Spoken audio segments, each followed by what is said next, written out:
We're security incident responders, and we face all the problems that security incident response teams face in the very beginning stages of an incident. We know that something's going wrong. We have to open up an incident. We have to act. But like all the other teams, like some of you, we don't necessarily have all the information. We've got incomplete information. Maybe we have one piece missing. Maybe there's a bunch of things we don't know. We don't know the full scope of the incident. We don't necessarily know what kind of incident it is in those very early stages. We don't know which of many systems or microservices may be affected. We don't know whom to involve, of course. And if we don't know all of these things, we certainly are not going to know whether attackers are actually present. And if so, what systems are they bothering? So we know very little, and in order to figure this stuff out, we have to investigate. So we get an incident commander involved, and they have to start looking into the major questions of the incident. So if we don't know whom to involve, and we don't know which systems are affected or any of these things, it's those questions that are key. And they've got to start asking all of them. So how do they do that? Well, they communicate. They're going to open up a conference bridge or a private chat channel and start asking which systems are affected and whom to involve, et cetera. They're probably going to create an email distribution list. They need to in order to communicate with other people. They're going to create shared storage to store incident artifacts or logs. They're going to need to invite the right participants, probably based on the incident type and maybe severity. They have to talk to all those participants and orient them as they come in, make sure they know what's going on, maybe with a conditions, actions, needs, or can report. That's the format we use. And they're going to need to create access groups in order to manage access to all these resources that we've been talking about. They're going to create an incident investigation document. That's where all the people who are contributing can come in and type in their information or what they've discovered. That's how we work. They might create spreadsheets for affected systems, et cetera, as well. So the context switching back and forth of setting all of this up manually incurs a lot of overhead.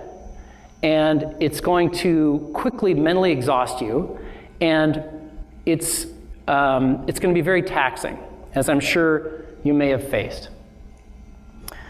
So out of curiosity, is this already sounding familiar to anybody in the audience? Is this something that you've seen before? Okay, yeah.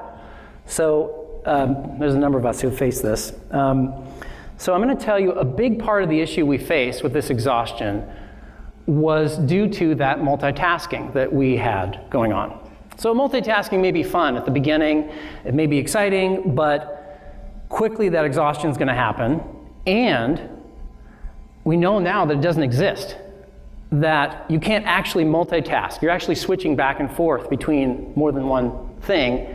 Your brain doesn't do more than one thing, actually. And so that taxes your brain a lot, and you're going to be less effective at both of those things. And the current neuroscience bears this out.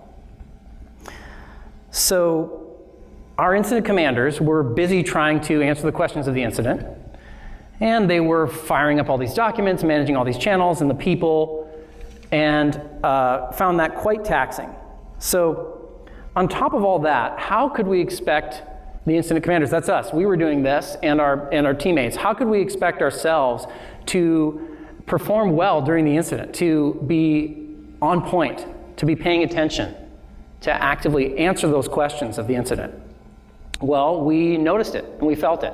It was like pain a lot. We wanted to be better at it. So I'm Forrest Monsen. With me is Marc Vilanova, and we're just part of the team that came up with a better answer to this problem for Netflix detection and response.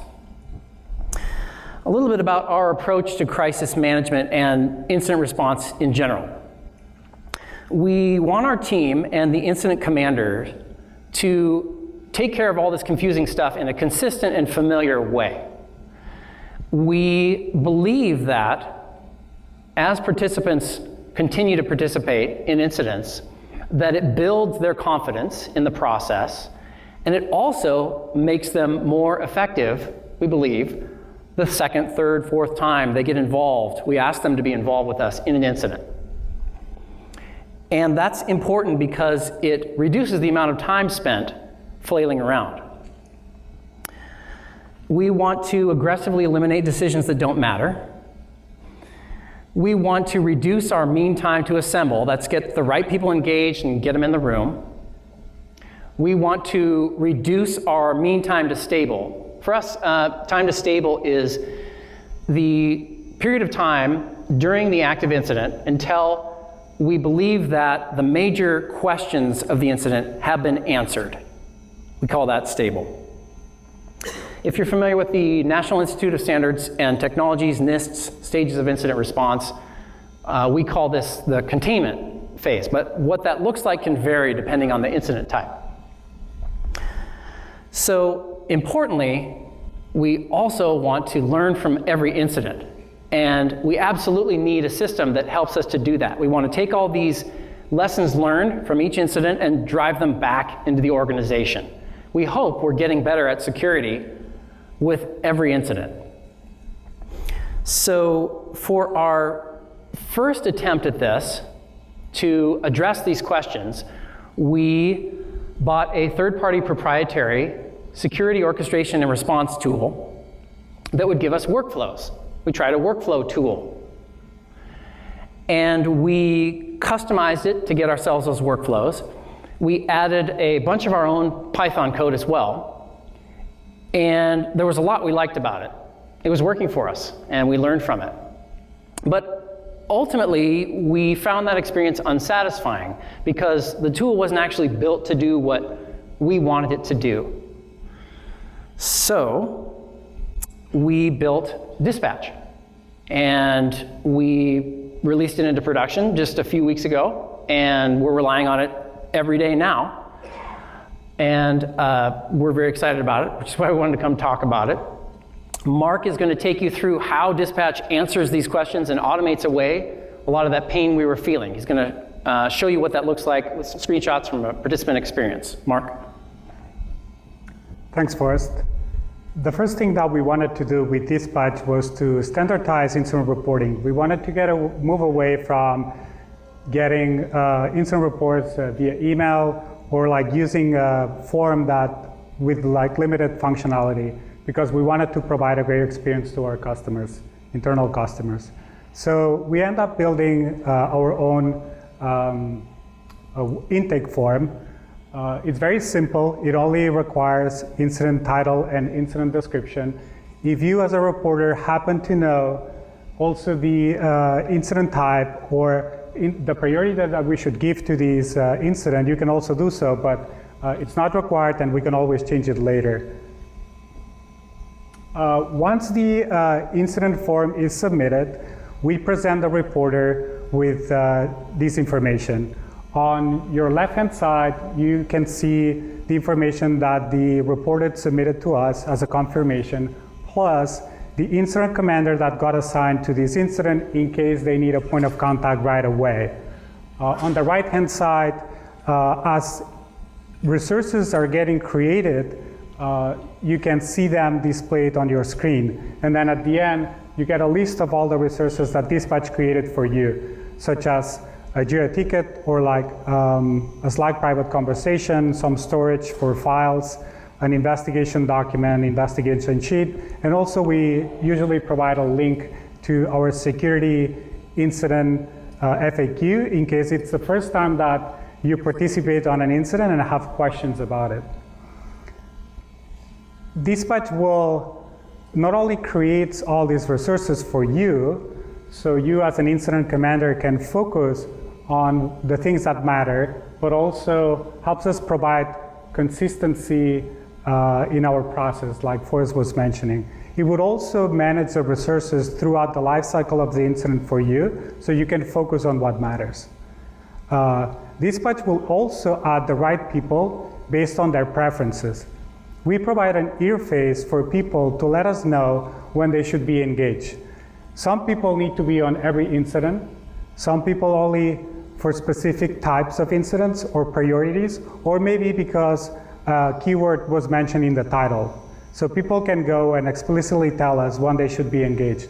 We also can recommend on-call people based on their preference, the team preferences as well. Dispatch will also page people based on the severity. If it's high enough, it will go and page the incident response team on call. It also notifies an incident a more general incident channel and distribution list. These are for like every incident, and if that incident like changes, its status changes. That allows us to keep all the stakeholders informed. These are a couple of examples of how the notifications look like. On the left-hand side, you have a Slack notification. On the right-hand side, a similar one that goes out via email. Anyone in the incidents channel, the general channel where people can see like when there's like new incidents going on, can get, anyone interested in an incident can get involved by clicking a button. So on every incident notification, there's a button that people can click to get themselves added to the incident channel and later to the incident.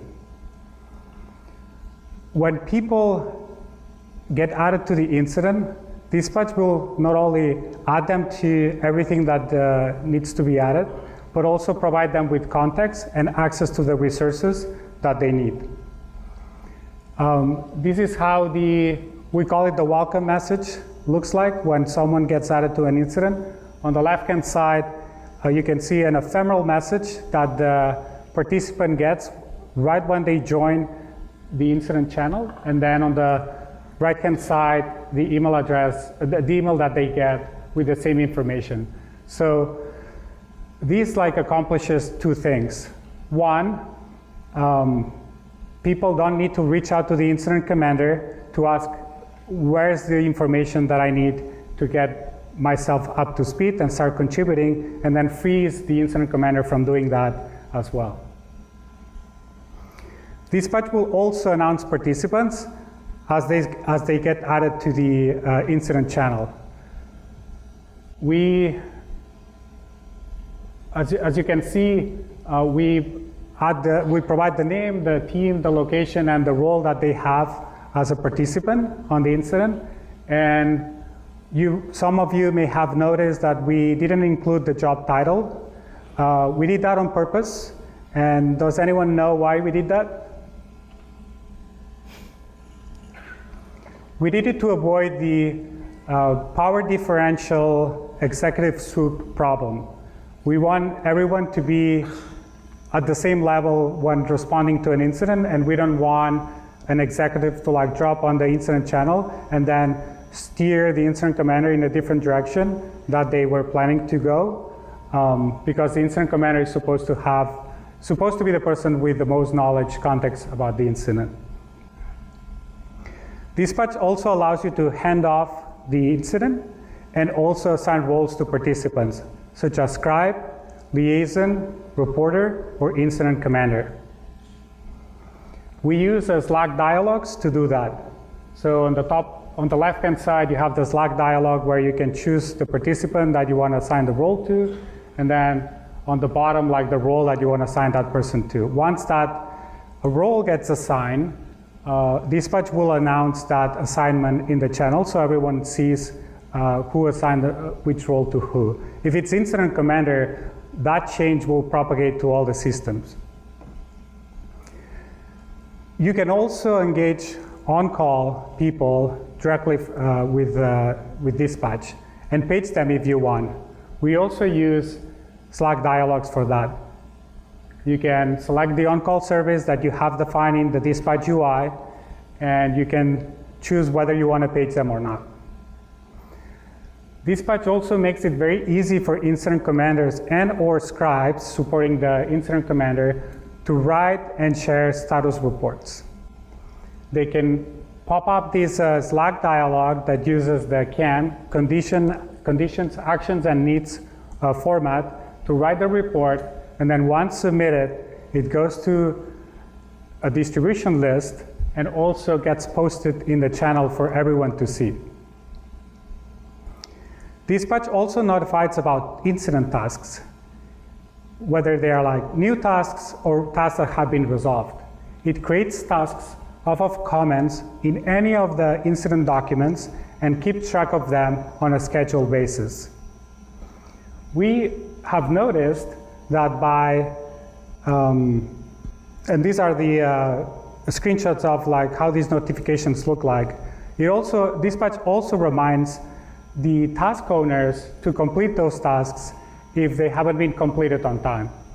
We notice a decrease in resolution time for these tasks as soon as we start like exposing them in the incident channel. They could be buried in a document, but by surfacing them in the incident channel where everyone is like communicating, allowed us to reduce the resolution time. Dispatch also allows you to manage the life cycle of the incident. If the risk has been contained, you can mark the incident as stable. If the incident has been resolved, you can mark it as closed. It also calculates the incident cost. We design a cost model. It's pretty simple at this point, but basically looks at how much time people have spent trying to resolve the incident, and then we combine that with an average cost per employee to come up with a number that then gets published and shared. Dispatch is written in Python using the Fast API framework. It uses Postgres to store and manage data, and it provides a Vue.js-based front end. It's plugin based, so you can easily extend it. We have plugins for Jira, G Suite, Slack, and PagerDuty. So what's in the future? Well, we have a few things we want to build. We want to continue building our recommendation system. We want to be able to recommend people, and documentation, perhaps previous incident documents or maybe runbooks based on the information that we know at this point during the incident.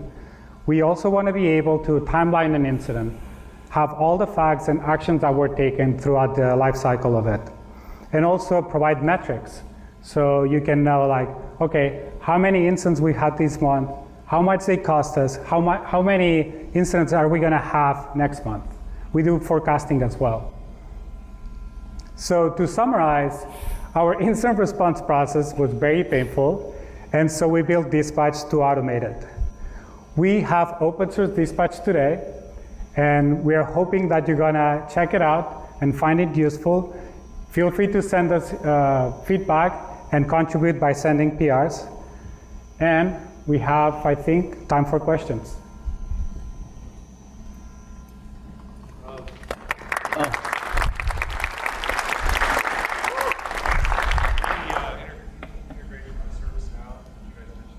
Integration with ServiceNow. No, we don't have an integration. The question was whether there was integration with ServiceNow. Yeah, no. No, but like we said, it's plugin based, so you can write a plugin for it and submit a PR. We're happy to accept it. There's a question up there.